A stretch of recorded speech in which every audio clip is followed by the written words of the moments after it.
Assalamu alaikum fidèles internautes Nema TV, nouvel esprit pour le maire de l'Afrique. Nous sommes encore heureux de vous retrouver dans votre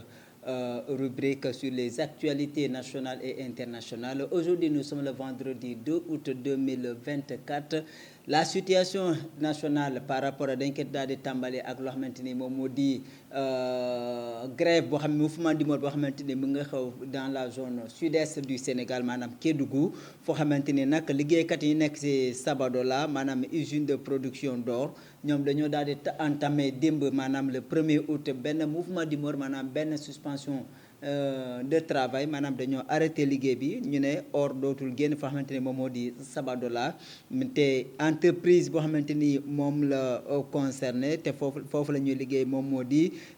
entreprise bu nekk ci biir Sabadola boobu noonu ñu daal di ko xamee Andiavour Mini compagnie donc usine tur buy xaw na ñàng tuuti alors mais ñoom dañoo daal di taxaw di réclamer loo xamante ni moom moo di seeni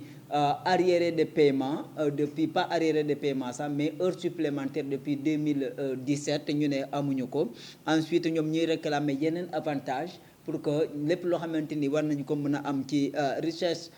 or bile donc ñu daal leen ko distribuer ñoom liggéeykat yooyu ne nag ba ñu entamé seen grève démb la direction générale de la société minière ñoom dañoo daal di dañuy jël acte par rapport à la suspension waaye tey jii dañoo xëy rek ñu ne képp ku bokkoon ci grève boobu dañu la daal di renvoyer maanaam yow sa mouvement d'humeur boobu noonu sa arrêt de travail boobu noonu comme da ngay ñaxtu da ngay revendiquer ses droits ñoom dañu la daal di renvoyer ci usine bi donc kon ci entreprise bi noonu donc dootoo fa nekkati liggéeykat li ci gën a yéeme nag bokk na ci ñu ne ñooñu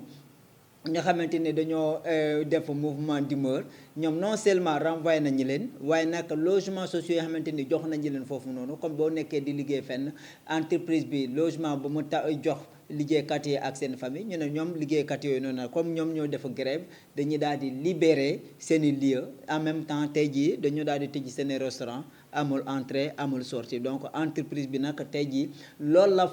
fayantoo ak ñoo xamante ni ñoom ñoo doon réclamer pour ñu fay leen seeni heures supplémentaires depuis 2017 ak avantage yoo xamante ni am nañ ko alors ñoom liggéeykat yooyu noonu nag mën nañ def benn jeunesse tuuti parce que boo xoolee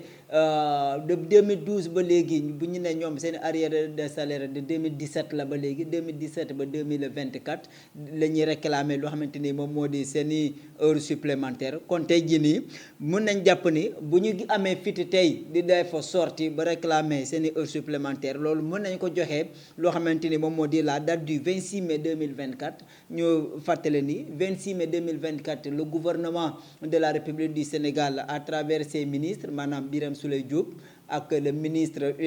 des forces armées général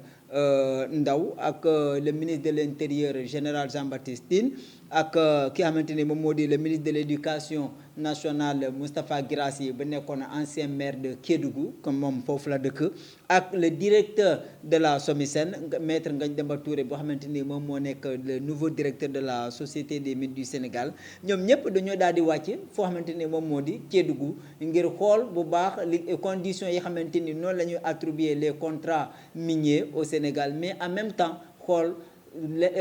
la richesse boo xamante ni mu ngi génn ci zone boobule mais askan wi tamit la population locale boo xamante ni ñu ngi foofu te ñoom ñu am seeni richesse ba pare duñ ci am accès ñoom ñu daal di ci taxaw pour que société boobu noonu ñu daal di def loo xamante ni moom moo leen war maanaam ci au niveau de la contribution locale maanaam développement local richesse boo xamante ni ñu nga fay jëlee dañu ko war a investir ci communauté boobu en même temps aussi les conditions des travailleurs loolu nag Birame Souleye Diop nag moo nekk le ministre de l'énergie du pétrole et des mines donc moom ba mu jàkkaarloo ak ñoom wax na leen ni conditions yi xamante ni liggéeykat yi ñu ngi koy liggéey ñu ne conditions yi noonu dafa daal di précaire il faut ngeen war loolu loo xamante ni moom moo leen di war ngeen def li xamante ni moo leen war ci ak liggéey ak yelleef liggéeykat yooyu la tey jii ñoom bu fekkente ni ñoom ministre ginnaaw la visite de la délégation gouvernementale bu ñu fa génnee ñoom liggéeykat yooyu noonu ñu ne introduire nañu préavis de grève depuis le mois de juin préavis de grève noonu moo dem ba jeex le 30 juillet comme bu fekkente ni direction société minière boobu déglu leen wuyu leen ñoom tamit ñu décider ni ce début du mois d'août ñu daal di banque seen i yoxoo bañ a ci liggéey mais conséquence bi moom dañoo leen daal di jël ñu ne dañu leen di renvoyer dinañ xool suivre dossier bi bu baax a baax fan la nar a mujjee fan la ñu nar a mujjee ñoom ñoo xamante ni ñoom ñoo di la direction Andeavour Mini donc société boobu naka lan la nar a mujjee ak liggéeykat yooyu noonu ndax autorité yi tamit dinañ seetaan boo ñoo xamante ni ñoom ñoo di cette société minière boo xamante ni Andeavour Mini donc bu nekk ci Sénégal donc moom ñëpp xamoon ni dafa nekk benn société bu sérieuse mais buy daal di exploiter les travailleurs ñoo xamante ni ñoom ñoo nekk fii Sénégal dina daal di nekk loo xamante ni il faut ñu ñaawlu ko mais en attendant nous allons suivre cette affaire avec beaucoup d'intérêt puisque Birame Souleye Diop waxoon na leen ni ki liggéeykat yi xamante ni taxaw nañu di dénoncer seen i nekkin ginnaaw seen i visite du 26 mai 2024 ñeneen boo leen renvoyé tamit jël nañ seen tur nañ topp dossier boobule. Donc foofu la situation on va suivre au même moment le Sénégal parle de la renégociation de ses contrats d'ailleurs ci Grand Théâtre le premier ministre Ousmane Sonko waxoon na ni il faut que askan wi nekk seen i ginnaaw ba accompagner leen ba ñu mën a am loo xamante ni moom moo di la renégociation de certains contrats surtout dans le secteur minier et dans le secteur du gaz et du pétrole boo xamante ni Sénégal commencé dugg na ci pays producteur de pétrole ndax loolu moom mën a am benn avantage bu rëy ci koomu Sénégal ginnaaw loolu nag on va entamer beneen information puisque les nouvelles autorités dafa mel ni jamono ji nag elles font face à des situations un peu inédites parce que bu ñu ne ñoom keesu Sénégal lu ñu fi fekk daanaka dafa daal di dérisoire les conditions ne sont pas tout à fait bonnes mais ki loolu nag bu ñu xoolee ba ñu ne Sénégal nag actuellement FMI le Fonds monétaire international dafa daal di bloqué seeni fonds maanaam xaalis boo xamante ni war nañ ko mën a am ci banque mondiale tollu 230 milliards de francs CFA 230 milliards boobu nag ñu ne le Fonds monétaire international daf ko daal di bloqué ki def révélation bi moom moo di Idrissa Doucouré nekk non seulement expert en stratégie c'est-à-dire nekk le président du Conseil mondial des investissements des affaires à Londres nekk ingénieur en planification stratégique moom moo joxe alerte bi nee na ndax adduna bi dafa nekk loo xamante ni moom moo di Sénégal dafa nekk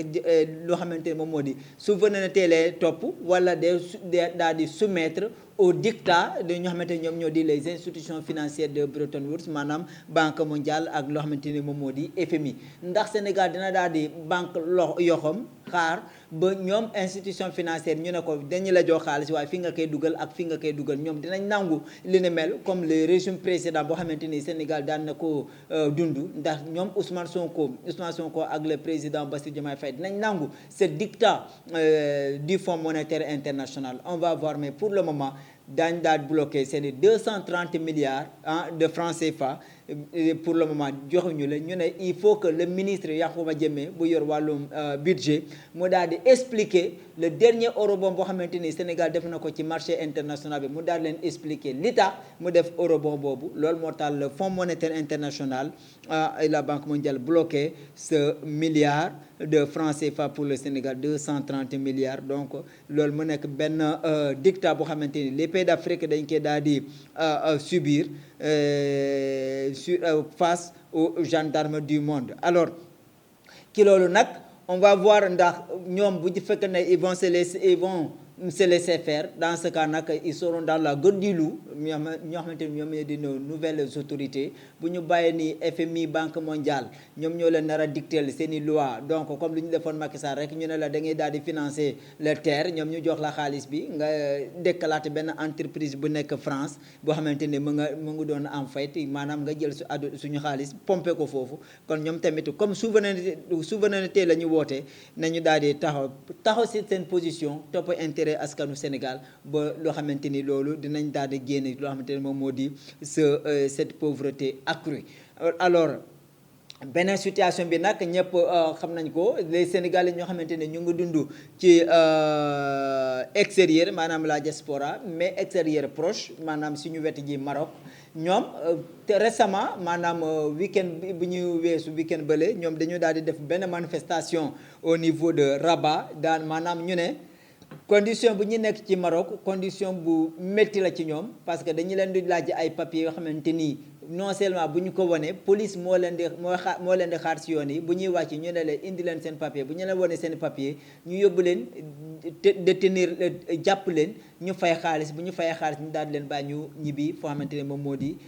seen i kër maanaam ñu ne loolu la ñuy daal di jàkkoonte ba ñoom ñu def manifestation devant le consul au niveau de Rabat donc ñii ñaan rek autorités yi ñu leen bàyyi xel bu baax a baax ba loo xamante ne moom moo jëm si seen i conditions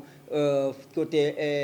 Maroc mu daal di seen nekkin bi mën a gën a baax ci côté boobu ginnaaw boobu nag après dañuy daal di waxaat loo xamante ni moom moo jëm ci la situation au niveau sous-régional parce que bu ñu xoolee les chroniqueurs certains chroniqueurs de l'Afrique de l'Ouest maanaam ñi nekk ci plateau yi au niveau de l'Afrique de l'Ouest ñoom commencé nañu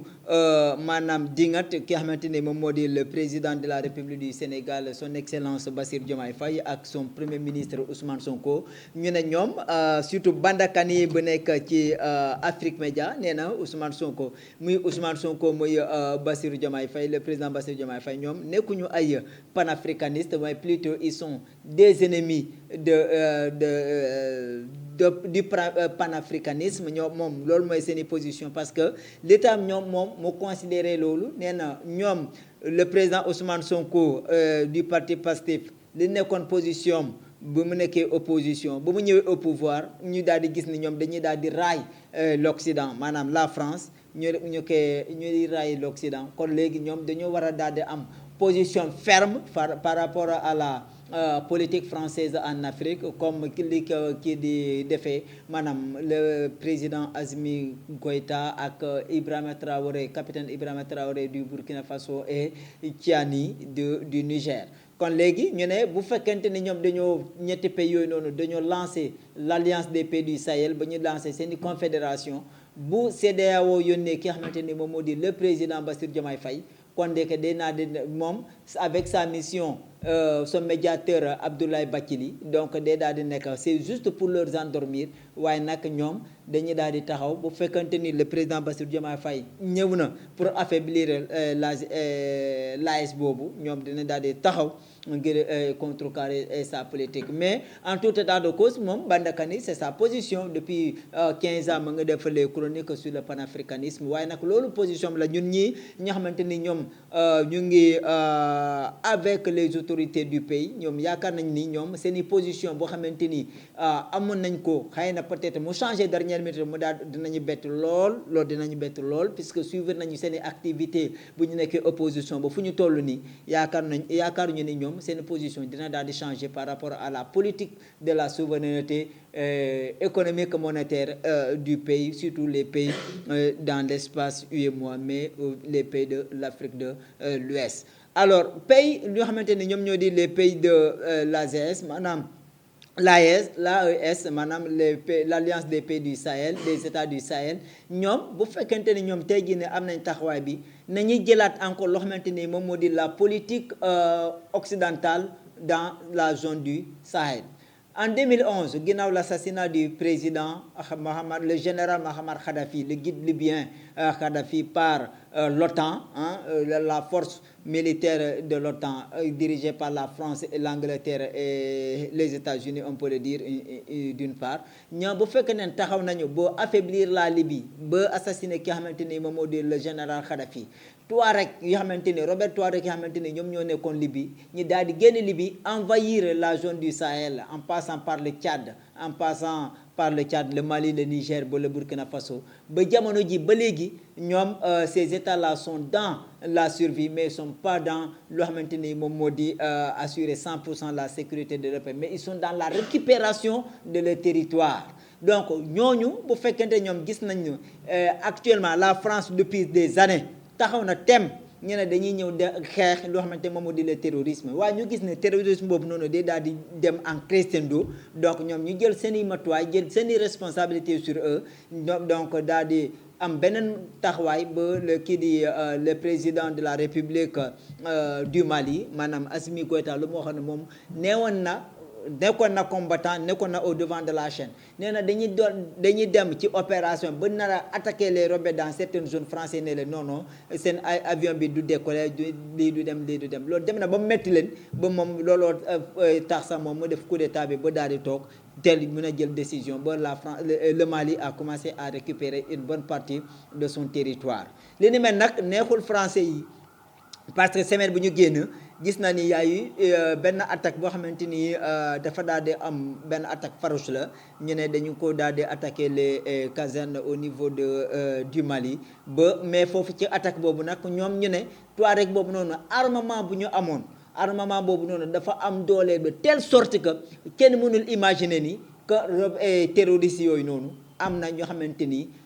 amuñu soutien kon ñoom yaakaar nañ ni matériel boo xamante ni terroristes yooyu noonu am nañ ko donc ñu ne ce sont les armes boo xamante ni c'est un peu assimilé aux armes boo xamante ni OTAN moo ko daan yor surtout boobu lañ daan jox loo xamante ni moom moo di Ukraine dans ses attaques avec loo xamante ni moom moo di la guerre contre la Russie donc te ñooñu ñoo xamante ni ñoom ñoo di ces attaques là ñu ne non seulement ay Touareg kese mais dafa mel ni am na ay ñoo xamante ni tamit Ukraine ñoom ñoo leen di accompagner. Les dernières nouvelles boo xamante ni jot nañ ko am dans nos recherches d'information ñu ne am na ay opérations yoo xamante ni armement yi par Libye la jaar dem Libye après si la ñu leen doogoo jox loo xamante ni moom moo di ces terroristes là ba ñoom ñu mën a planifier seeni attaque au niveau de la zone du Sahel surtout du côté du Mali donc la situation elle est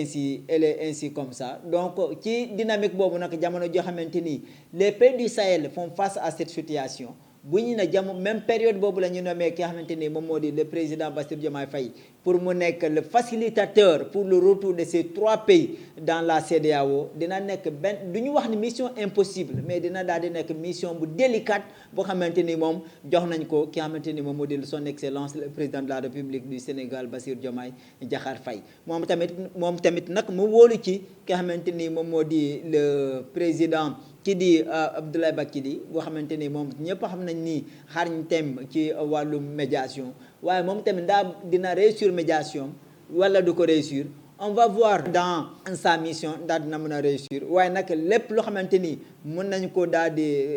wax pour le moment ñetti pays yooyu noonu muy Burkina Faso muy le Niger muy le Mali position bu ñu jël yaakaaruñu ni position boobu noonu tey jii nii en si peu de temps dinañ si mën a génn si facilement surtout ñoom dañu daal di lëkkaloo ba pare boole seen doole ñu ne ñetti pays yooyu noonu bépp attaque bu am ci benn pays ça touche les 2 autres pays maanaam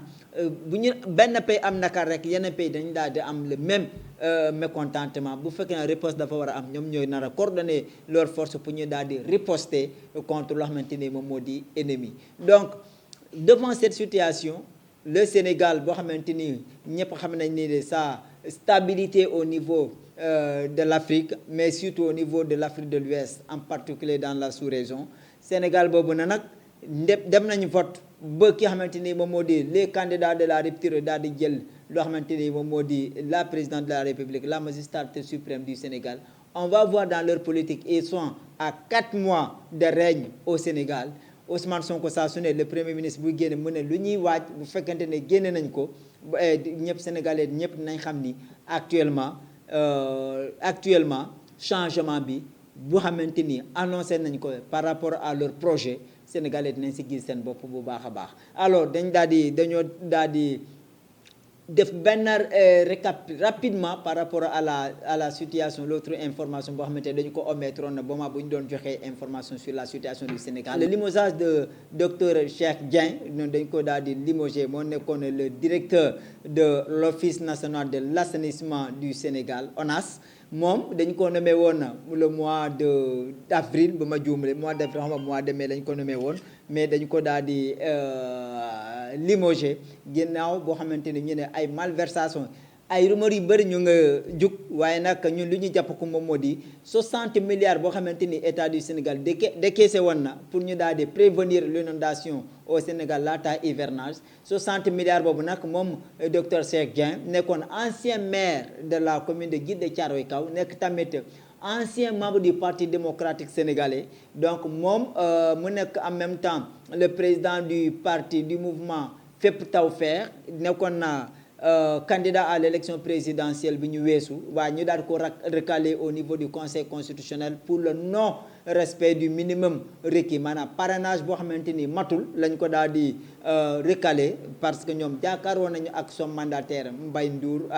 jamono jooju mais moom docteur Cheikh Dieng comme ñu ne malversation la 60 milliards yi dugg na fii génne na fii inondation yi balay commencé woon na premier taw boo xamante ni Sénégal enregistré woon na ko ci début du mois de juillet ñu gis ni fépp inondé Kaolack Pikine Saint-Louis ba Touba un peu partout ba Ousmane Sonko taxaw ci deuxième édition Set Setal maanaam Saint-Louis mu ne xaalis bi fan la jaar war ñoo mën a débloquer 60 milliards ba léegi gisuñu résultat fenn ba ñu ne leen il faut ngeen jox ñu rapport détaillé bu ñu retourner Dakar donc kon ci digg loolu situation boobu na nekk na benn début de problème entre le directeur docteur Cheikh Dieng ak ki nga xamante ni moom moo di au niveau de la primature mais beneen cas bi moom moo di moom Cheikh Dieng dañ ko mayoon oto te ki ko mayoon oto moom dafa soumissionné woon si benn marché au niveau de l'ONAS pour ñu jox leen liggéey boobu noonu kon loolu ñuy daal di gis ni benn pot de vin la boo xamante ni tamit waru koon accepter dafay daal di dugg dans le cadre d'un conflit d'intérêt alors loolu tax na moom docteur Cheikh Dieng nekk le premier victime du jubal jubanti du nouveau régime le président Bassirou Diomaye Faye peut-être ça va servir de leçon aux autres mais en attendant les Sénégalais attendent une meilleure politique une meilleure gestion des affaires de la cité ba askan wi ñëpp nga xamante ni li ñëpp moom ñëpp jot si comme li ko la coalition Diomaye président doon ko waxee donc fidèle internaute nemainfo.com Nema TV ñu ngi leen jaajëfal bu baax a baax à la prochaine continuez à vous abonner à partager nous sommes très fiers de vous.